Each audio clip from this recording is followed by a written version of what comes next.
Mais avant ça, on va reprendre encore un petit peu plus de hauteur ou d'intégration, de vision plus globale de ces solutions diverses et variées au sein des bâtiments et du bloc.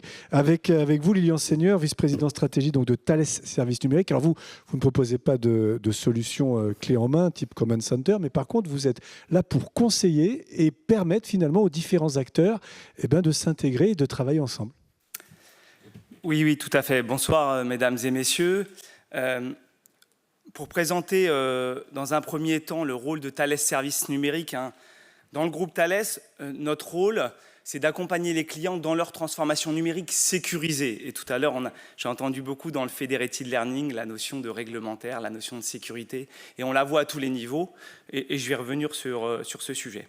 Alors, notre rôle, c'est de le faire dans l'ensemble de la chaîne, parce que les systèmes, il faut les concevoir, mais avant, il faut définir la stratégie de ce qu'on veut mettre en œuvre en termes de solutions métiers in fine. Il faut les concevoir et ensuite, une fois qu'on les a développés, il faut les opérer. Et tout à l'heure, on a entendu parler dans la durée, dans la continuité. Et le sujet de la sécurité et le sujet de l'évolution, notamment dans le domaine aussi de l'intelligence artificielle, c'est comment est-ce qu'on opère. Entraîner un modèle, c'est très bien. Comment on le met à jour? C'est quoi toute la mécanique technique, technologique, tous les composants dont on a besoin pour, au fur et à mesure de la vie des systèmes, les mettre à jour en gérant l'ensemble du référentiel réglementaire et de ses obligations. Notre stratégie, elle est basée majoritairement sur les systèmes critiques, puisque c'est là où on va apporter notre valeur et on va se concentrer sur les nouvelles technologies. Évidemment, parce que ça nous apporte le plus de gains, le plus de valeur ajoutée, mais aussi parce que c'est là qui est la complexité. Aujourd'hui, on voit un foisonnement. L'offre technologique, elle est pléthorique. Elle est pléthorique dans le domaine du grand public et on aimerait qu'elle se déploie beaucoup plus vite dans tous les différents domaines métiers et notamment dans le domaine technique. Donc notre spécialité, c'est de se positionner dans les environnements de confiance. Et si je rentre aujourd'hui, je vous fais un retour d'expérience rapide. On a mis en 2024 3 applications métiers en production dans le domaine de la santé, et notamment surtout dans le domaine des urgences, sur lesquelles on a dû respecter un certain nombre de règles, et notamment ce qu'on appelle le SecNum Cloud, dans les infrastructures Cloud as a Service en France. Donc c'est la règle qu'aujourd'hui on doit respecter en termes de sécurité. Mais comme c'est des données sensibles de santé, il faut aussi qu'on soit HDS, conforme à l'hébergement de données de santé.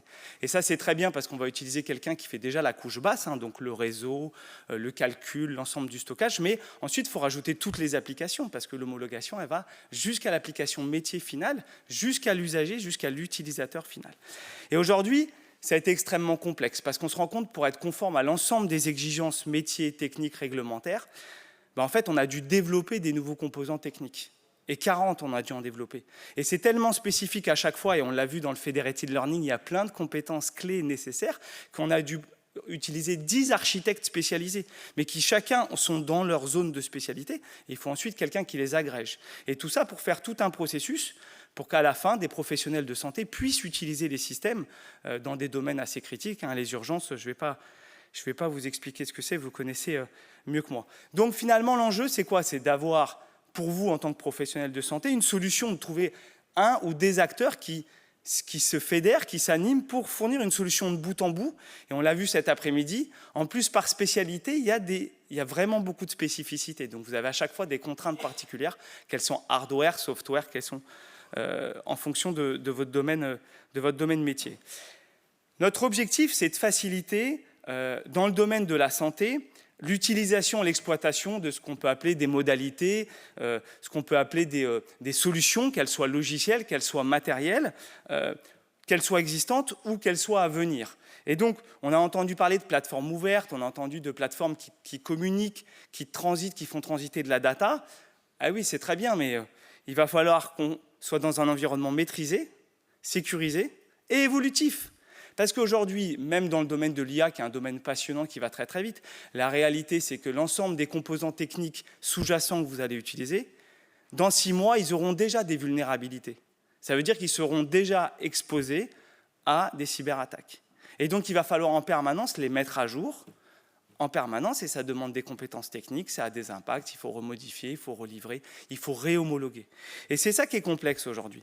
Donc finalement, qu'est-ce qu'on va essayer de faire? En tout cas, nous, ce qu'on essaye de faire, c'est de fournir, pour passer à l'échelle, un ensemble de composants, techniques, métiers, dédiés au domaine de la santé. Alors, vous allez me dire, oui, mais il y a beaucoup de composants qui existent déjà dans ce qu'on appelle les cloud providers.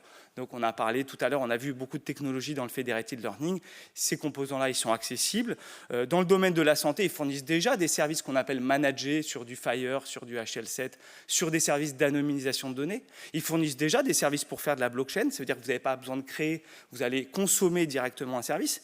Oui, c'est pareil, les techniques d'IA, aujourd'hui, les algorithmes, il y en a beaucoup. Ils fonctionnent déjà très bien. Ce qu'on appelle les LLM, les modèles de langage, ils sont déjà très bons. Mais aujourd'hui, tout ça, ce n'est pas dans un environnement qui nous permet de l'utiliser dans le domaine au niveau réglementaire, et notamment en France. Donc l'enjeu de passage à l'échelle, il va être de fournir un environnement déjà masquant cette complexité et permettant d'accélérer les usages et d'accélérer les besoins fonctionnels. Mais comme on l'a vu dans la présentation, il faut que ce soit ouvert, mais il faut aussi que tout le monde puisse collaborer. Ça veut dire que si on n'arrive pas, et vous le voyez dans la partie du milieu, à fédérer ces informations, à les gérer, à gérer leur accès, à gérer l'ensemble de la sécurité liée à ces données, gérer leur stockage, gérer leur diffusion, gérer leur cycle de vie, on va se rendre compte qu'on ne va pas réussir à les collecter, à les agréger, les traiter. Par exemple, si on veut faire un compte-rendu opératoire, il va falloir qu'on collecte de la vidéo, de la donnée préopératoire, de la donnée péropératoire, et pour générer potentiellement des données aussi post-opératoires, mais il va falloir qu'on puisse utiliser des capacités de calcul, et quelqu'un a dit cet après-midi, il n'y a pas beaucoup de capacités de calcul aujourd'hui dans le bloc opératoire, et donc il va falloir qu'on aille les chercher dans des environnements sécurisés.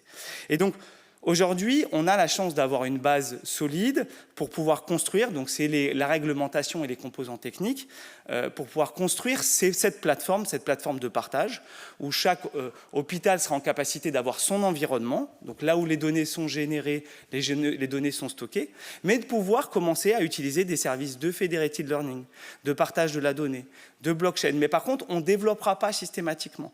Et les gens qui fournissent des solutions déjà métiers, qui existent, qu'on a vu cet après-midi, ils pourront venir héberger leurs solutions, puisque ce sera un système ouvert. Mais ils n'auront pas besoin de redévelopper à chaque fois la plomberie, entre guillemets, les composants techniques. Ils viendront les chercher parce qu'ils seront partagés, mutualisés. Et en termes d'investissement, ça change tout. Et en termes de vitesse de mise en œuvre, ça change tout. Je pense qu'on pourra continuer le débat après. Tout à fait. Donc, la finalité, c'est une plateforme disponible, ouverte et sécurisée. Merci beaucoup, Lilian. Et puis, on reviendra sur ces différents sujets, évidemment. On termine avec vous, Julien. Merci pour lui.